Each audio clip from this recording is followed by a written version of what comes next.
கூலா 4 சினிமா செய்திகள் பாத்தரலாமா? பாத்திரலாம். கழுகு படம் பாத்திருக்கீங்களா? கழுகு நம்ம கிருஷ்ணா நடிச்ச திரைப்படம். ஆமா, பிந்து மாதவி அவங்க 2 பேரும் நடிச்சிருப்பாங்க.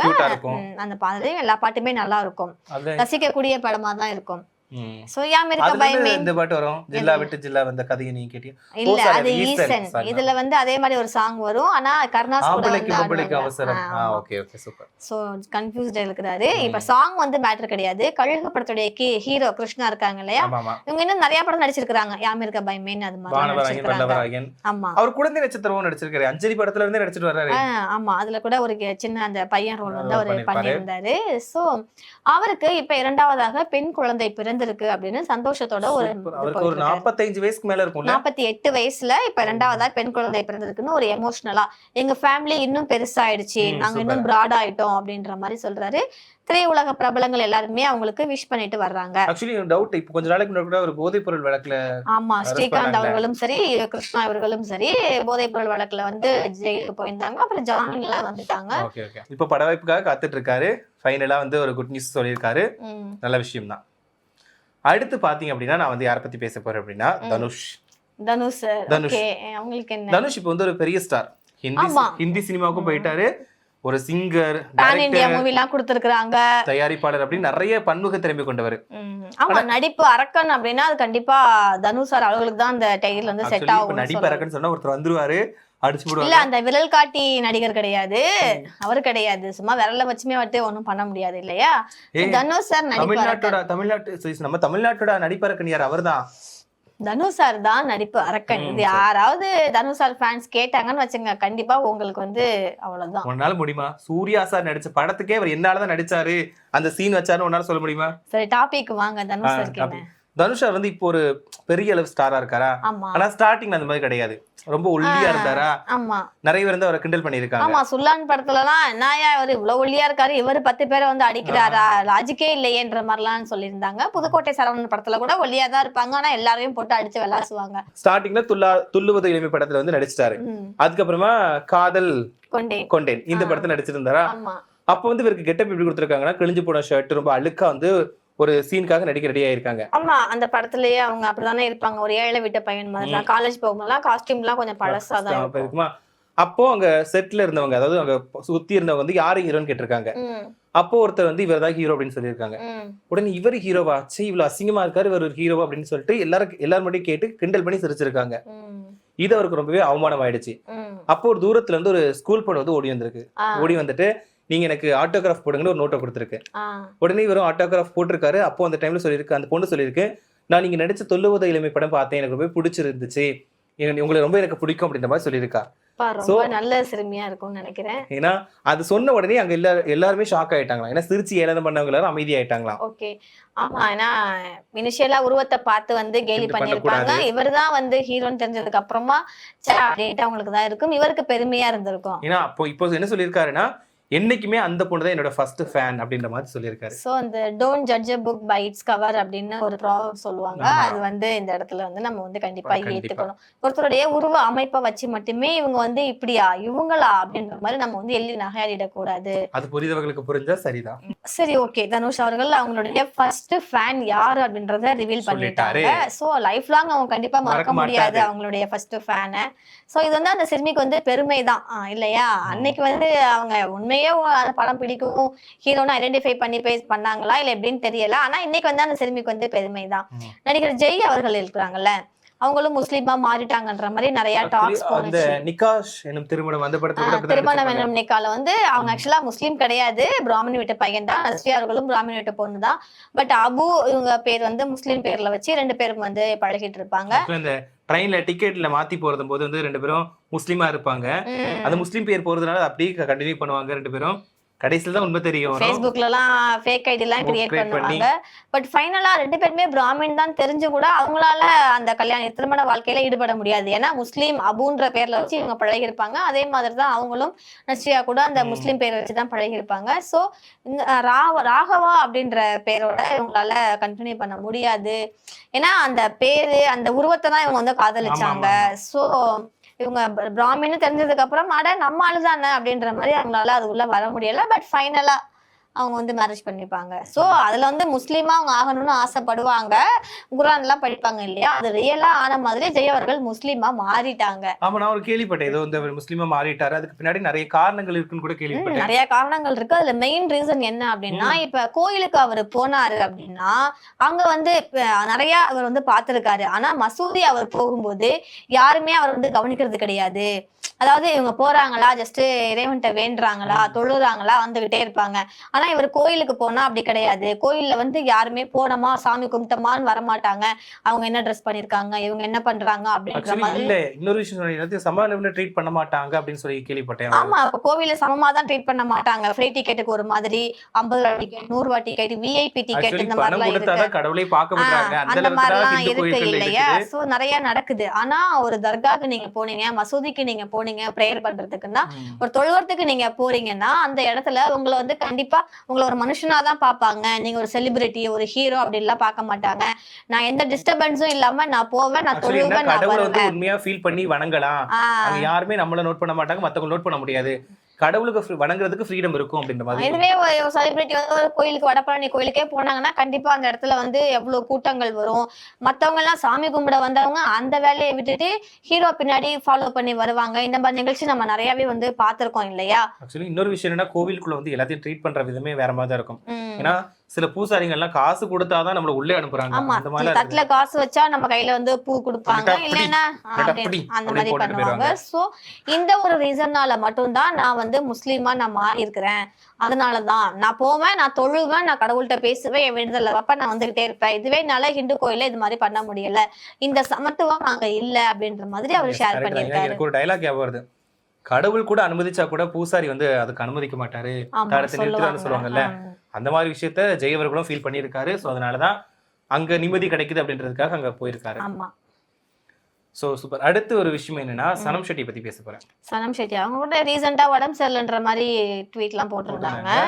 ரசிகர்கள் எல்லாம் வந்து ஆறுதல் சொல்லியிருந்தாங்க. இப்ப என்னன்னா, சனம் ஷெட்டி பொறுத்த வரைக்கும் எது மனசுல தோணுதோ வெளிப்படையா சொல்லிடுவாங்க. அது அரசியலா இருந்தாலும் சரி, சினிமா இருந்தாலும் சரி. நம்ம பிக் பாஸ்லயே வந்து பாத்துருக்கோம், ஒரு ஸ்ட்ராங் கண்டஸ்டன்டா அவங்க வந்து இருந்தாங்க. என்னன்னா அவங்க இப்போ ரீசெண்டா பாத்தீங்கன்னா விஸ்வநாத் அண்ட் சன்ஸ், இவர் யாரு, நம்ம சூர்யா அவருடைய நடிப்புல ஒரு படம் வெளிவகிறது. அந்த படத்துல யாரு ஹீரோயின்? மமிதா பைஜு. ஓகேவா? அதுல ஃபர்ஸ்ட் சிங்கிள் லிரிக்ஸ் வந்து வெளியாகி இருக்கு. அதுல எல்லாரோட பேருமே வந்து போட்டிருக்காங்க. அந்த போஸ்டர் எல்லாம் வெளியாகி இருக்கு. அதுல எல்லார் பேரும் போட்டிருக்காங்க. மமிதா பைஜு பேர் மட்டும் இல்ல. ஹீரோயின் பேரே இல்லையா? அதுக்குதான் சனம் ஷெட்டி வந்து குரல் கொடுத்திருக்காங்க. இப்ப காலகாலமா என்ன குற்றச்சாட்டு இருக்கு, ஹீரோக்கு ஈக்குவலா ஹீரோயினுக்கு சம்பளம் கொடுக்க மாட்டாங்க, ஹீரோக்கு முக்கியத்துவம் கொடுக்குறாங்க, ஹீரோயினுக்கு கொடுக்க மாட்டாங்க.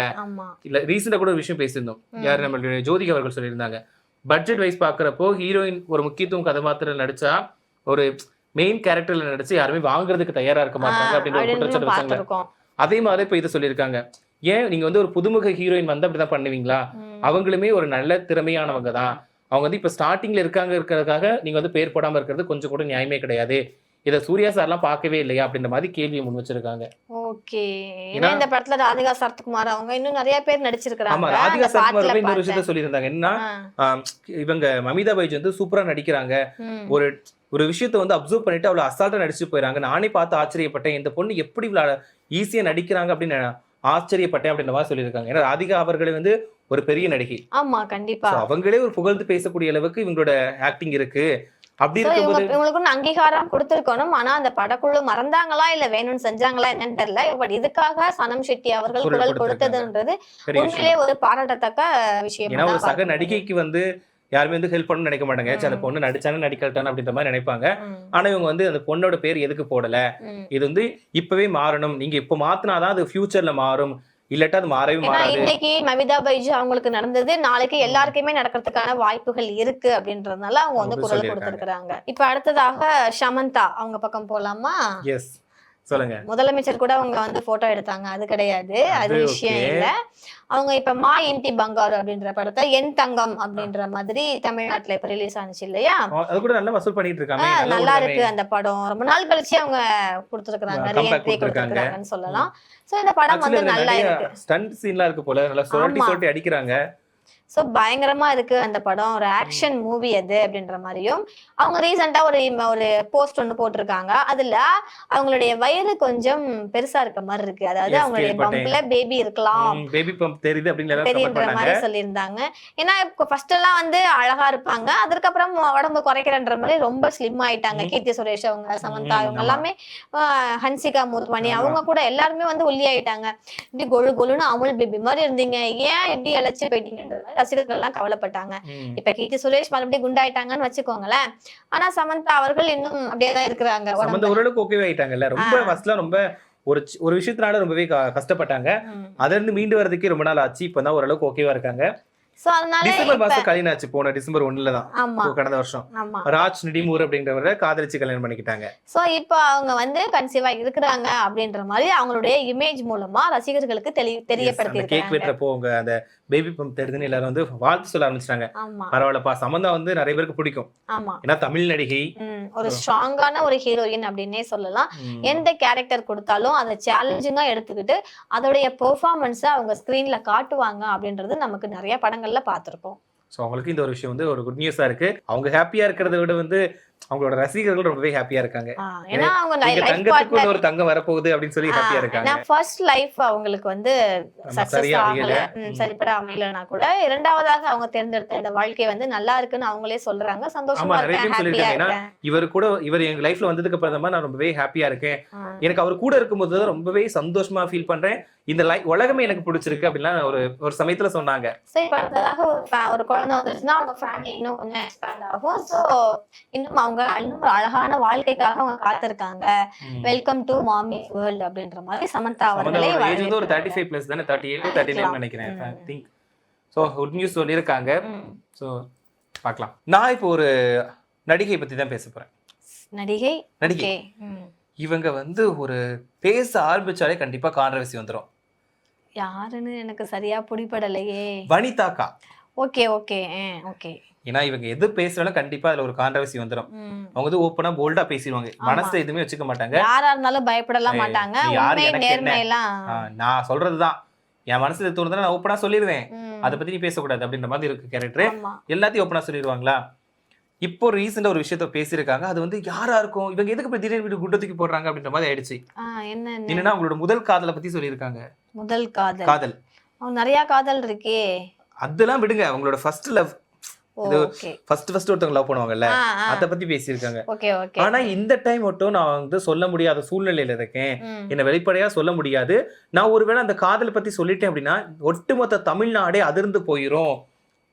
சந்திரலேகா படத்துல இவங்க நடிச்ச ஹீரோயினா வந்தாங்க இல்லையா, அந்த படத்துல வந்து விஜய் அவர்கள் வந்து ஹீரோவா நடிச்சிருந்தாங்க. இவங்கதான் அதான முதல் படம் இவங்களுக்கு. ஆமா ஓகேவா. நீ இப்ப எதுக்கு கனெக்ஷன் கொடுக்கல? கனெக்ஷன் எல்லாம் கொடுக்கல. இல்ல இவங்க ஹீரோயின் சொன்னீங்கல்ல, எந்த படம் இவங்க ஹீரோயினா நடிச்சாங்க? தேவி படத்துல நடிச்சிருந்தாங்க, தேவி சாமி படம் அதுல நடிச்சிருந்தாங்க. ராஜ்கிரண் அவர்கள் கூடயுமே ஒரு மூவில நடிச்சிருந்தாங்க. அதுக்கப்புறம் எம்ஜிஆர் ரசிகர் மன்றம் அந்த மாதிரி ஒரு சில படங்கள் வந்து நடிச்சிருந்தாங்க, நடிச்சிட்டு இருக்காங்க. இப்ப கூட மிஸ்ஸஸ் அண்ட் மிஸ்டர் திரைப்படத்தை நடிச்சிருந்தாங்களா. என்ன மாதிரி படம் தெரியுமா அதெல்லாம்?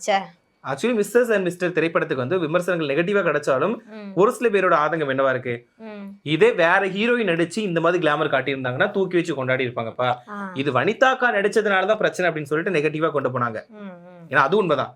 ஏன்னா இப்ப வேற ஹீரோயின் நடிச்சிருந்தாங்கன்னா வா வா அப்படின்னு சொல்லியிருப்பாங்க. இது வனிதாக்கா அப்படிங்கிறதுனால அது கொஞ்சம் விமர்சன ரீதியா கொஞ்சம் அடி வாங்கிச்சு. பட் அதெல்லாம் நமக்கு தேவையில்லை. இப்போ இந்த விஷயத்த சொல்லியிருக்காங்க. ஏன்னா இந்த அந்த ஒரு காதல் வந்து என் மனசுல இருக்குது. ஆனா அந்த முதல் காதல் இன்னும் மனசுல போகல. கிட்டத்தட்ட ரொம்ப வருடங்களா அது என் மனசுல இருக்குது. ஆனா நான் வெளியே சொல்ல முடியாது. ஆனா அந்த நபருக்கும் எனக்கும் மட்டும்தான் அந்த விஷயமே தெரியும் அப்படின்னு. அந்த நபரும் காதலிச்சாரா? ஆனா அதை சொல்லல, 2 பேருக்கு மட்டும் தான் தெரியும். 2 பேர் சம்பந்தப்பட்டதுனால எங்க 2 பேருக்கு மட்டும் தான் தெரியும் அப்படின்னு குண்டத்துக்கு போட்டிருக்காங்க. இதுல ஹைலைட் என்ன தெரியுமா, சொன்னா ஒட்டுமொத்த தமிழ்நாடுமே அதிர்ந்து போயிடும். அப்ப தெரியுது யாருன்னு நமக்கு நல்லாவே தெரியுது. அந்த சைடு லவ் இருந்துச்சா என்னன்னு தெரியல. இவங்க வந்து விரும்பி இருக்காங்கன்னா எல்லாருக்குமே இவரை வந்து பிடிக்கும், ஒரு க்ரஷா ஃபீல் பண்ணுவாங்கல்ல. இல்ல இந்த ஹீரோவை அவங்க யாரா லவ் பண்ணாங்களோ அவங்கள நான் பேர் எனக்கு தெரியாது, ஆனா நான் மனசுல இவங்கதான் நினைச்சிருக்கிறேன். அவங்க வந்து எல்லாருக்குமே பிடிக்கும். அவங்களா இருக்குமோ இல்ல நான் நினைக்கிறவங்க தான். தமிழ்நாடே அதிரும் அப்படின்ற மாதிரி சொல்லிட்டாங்க. பாக்கலாம் அந்த இது யாருன்னு எல்லாரும் கணிச்சுட்டாங்க. இல்ல நமக்கே தெரியுதுங்கும் போது மத்தவங்களுக்கும் தெரியும் தானே. இதுல சஸ்பென்ஸ் உடைச்சிடும். ஏன்னா ஈஸியா தமிழ்நாடு இப்ப யார சொன்னா அதிரும் அப்படிங்கிறது எல்லாருக்குமே தெரியும். ஒருவேளை இவங்களதான் இருக்குமோ அப்படின்னு எல்லாரும் கடிக்க ஆரம்பிச்சுட்டாங்க. ஆனா நீங்க இதை பத்தி யார் நினைக்கிறீங்க, ஒருவேளை யாரா இருக்கும் அப்படின்னு நினைக்கிறீங்க அப்படின்னு சொல்ற கருத்துக்களை மறக்காம சொல்லிடுங்க. இதே மாதிரி நிறைய சினிமா அப்டேட்டோட மறுபடியும் உங்களை வந்து நாங்க சந்திக்கிறோம். அது வரைக்கும் நன்றி, வணக்கம்.